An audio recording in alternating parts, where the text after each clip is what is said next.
So I decided to just go ahead and make my own video to address hip mobility as a whole. So it's not necessarily addressing hip flexor alone per se. I know hip flexor tightness, or at least perceived hip flexor tightness, is a common issue. This is more so going to address the entire hip capsule, also some glutes and hamstrings as well. And a lot of times, even though it feels like the problem's in the front of the hip or the hip flexor, there's some other things going on, maybe upstream or downstream, that are involved or making the problem persist. So if you've been stretching and stretching your hip flexors and still not seeing any long-term improvement, that could be an indicator that there's something else going on. So I wanted to kind of give some of my top mobility exercises for the hips, the glutes, the hamstrings, the surrounding area, and just see what works. So I would just try them all at first, and then we can kind of go one by one later and see if there's one in particular where you're noticing some significant improvement. So what I would like you to do first is go ahead and try your squat or your lunge or whatever is causing an issue and see how it feels. Do this entire video, retest, and see if you notice any significant changes. So we're going to start out on the ground. A pillow may be helpful, and we're just going to try to open up this hip capsule in the back part.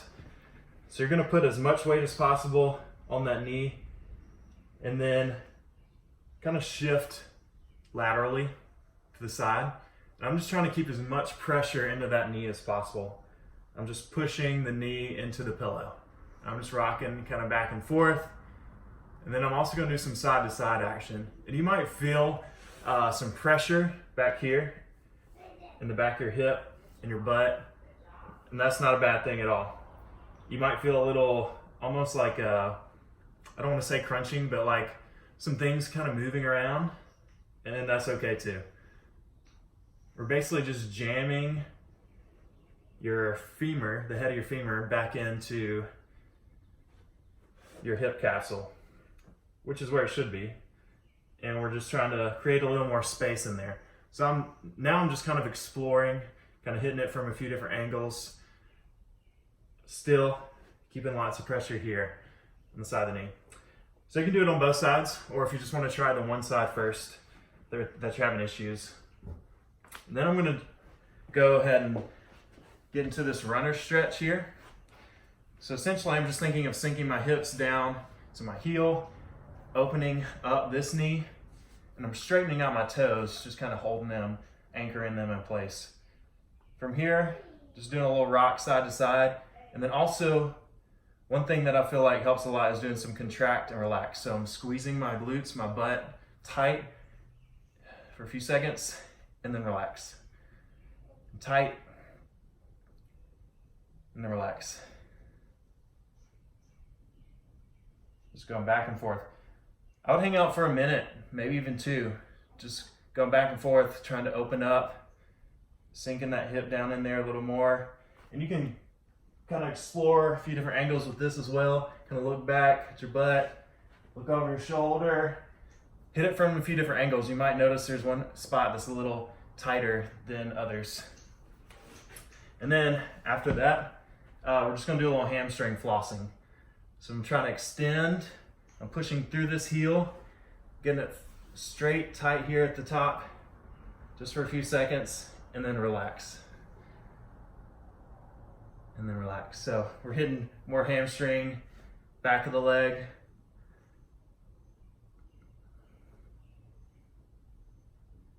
Getting about 20 or so pumps in. I'm getting a little pause there at the bottom, will be good. All right, so that's 3 we're on so far. All right, next one. If you have a couch or a wall, I actually like using the wall, but since the couch is here, we'll use that. We're doing what's called a couch stretch, even though I do prefer it on the wall. The reason being, if you look at my toe, I can get my toe higher, easier on a wall than I can on this couch. But that's key here. If we can get the toe up as much as possible and then shove that knee back in to the couch. And then I'm gonna sit up nice and tall. Now this is causing a ton of pressure on the quads and the front of the thigh, and it's going to no matter what. But you can adjust by not coming up as tall, or if you need to start, maybe having the toe down, start that way. Depends on how tight you are. But I would like you to be able to get to this position here and then work to getting upright. And take some big breaths.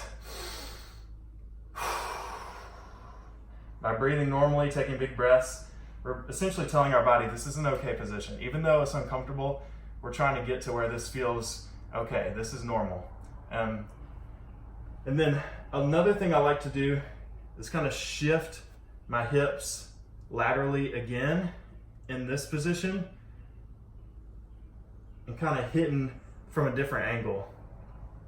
So I'm just going back and forth. I feel like this kind of helps release a little bit in the glute as well, and kind of the side of the hip. And I don't know particularly why that is, but I've just noticed this is a really good position for me to really kind of open up the glutes a little bit and the hip. So another thing, if you can stand it to work towards, is doing some contract and relax here. That's really going to crank up that pull in the front of the thighs, and then relax, squeeze, relax, and even kind of doing a little oscillating where I'm kind of pumping the hips forward. All of that is cranking up that stretch, but also it's going to help release things a little bit more. So that was number 4. One more thing we'll do. And this one you're going to need a support or a prop. I'm just going to use my couch again. We're going to go on one leg. And then from this position, almost like a one-legged RDL, so kind of soften it up a little bit. I'll show you from the side. I'm actually going to turn my body in and kind of point my chest up. I'm just kind of holding that for a second. And then I'm going to hold the other way and try to open up the opposite direction. So here, I'm feeling kind of almost in that capsule mobility we were doing just a second ago. I'm feeling some pressure kind of through here, in the back of that hip, and on the side. I'm just going to go back and forth, trying to open up each direction. One other key point, I'm going to turn this way, is you don't want to let that arch cave. So you want to set that arch firm by pressing the big toe in the ground. So I've got big toe firm in the ground, heels in the ground, my arch is set. Just like it should be in a squat. If I'm caving in, that ankle's going to go with it, the knee's going to go with it, and then I've got a compromised hip and knee position. So set the arch no matter what you're doing, and it's just going to come second nature to you. All right, so open up both ways. Maybe do 5 to 10 times on each side, each direction. And then go ahead and try your squat, try your lunge, and see if you notice any difference in how things are kind of gliding through here. If anything's feels significantly looser.